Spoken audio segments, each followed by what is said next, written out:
Hi Dads, Bruce Robinson here from the Fathering Project. We've been talking about raising sons, and today I want to spend a few minutes just talking about that transition period from teenage life to when they actually become a man. And often that's the time when they don't want to have anything to do with you, Dad, because you don't know anything and you're dumb and you're a dinosaur. But it's still a really important time for dads to help their sons transition into manhood. And of course it's true that that transition actually begins right from an early age. From an early age you say, what sort of man do I want my son to be, and you work on it.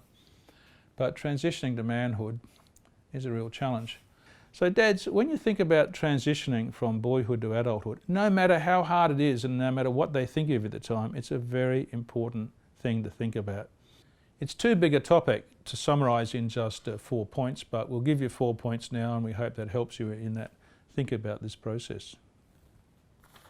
The first point is you have to be flexible when they're teenagers and they don't like you very much. Remember, it's not all about you and your opinions, nor is it all about you and your feelings. Think about them as they go through that difficult time. Secondly, encourage your boys to express their emotions, and that's, you might not be good at it yourself. Men typically are not.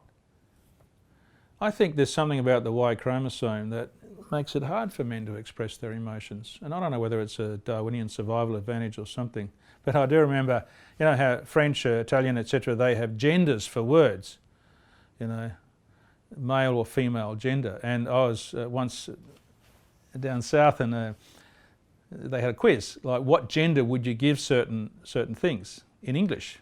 The one I remember is the Ziploc bag, you know those plastic bags where you just slide your finger along and it shuts. And everyone said, that's definitely male. And I thought, oh, well, why is that? And the women said, because men try to keep it all in, but women can see straight through them. It was so appropriate. But it's really helpful if you can teach your son to express his emotions and not be a Ziploc bag, but to do it in a positive and healthy way. And honestly, men struggle with this, but once they learn how to do it, then it becomes a strength in life, not a weakness. To be unable to understand and express your emotions is not a great way for a man to go into adult life. Not a great thing for relationships, nor for the healthy working out of emotions.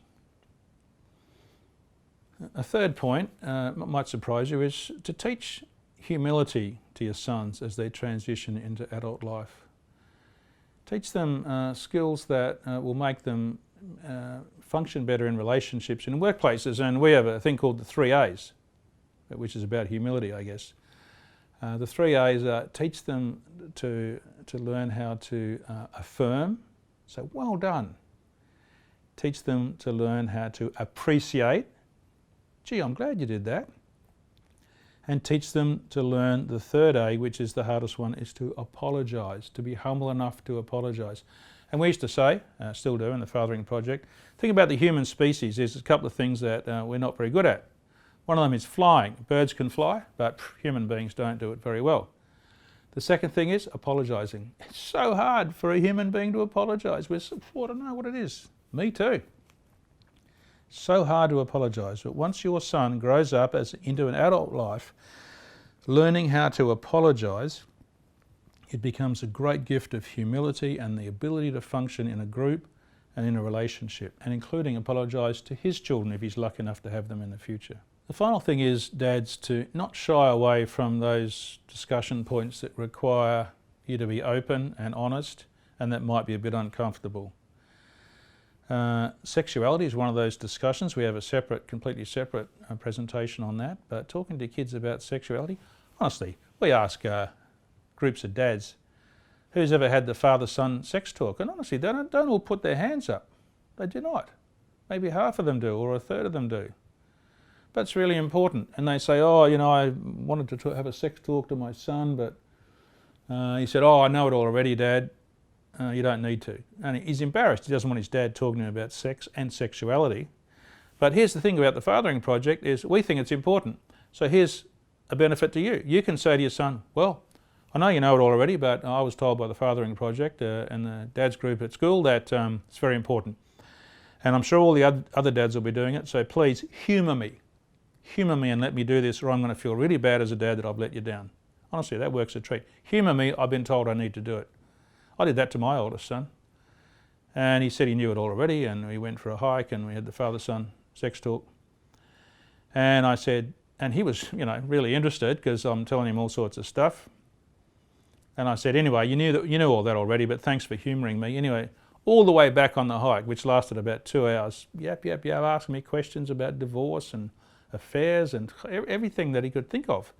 Because, obviously his friends at school have gone through all sorts of things and their parents.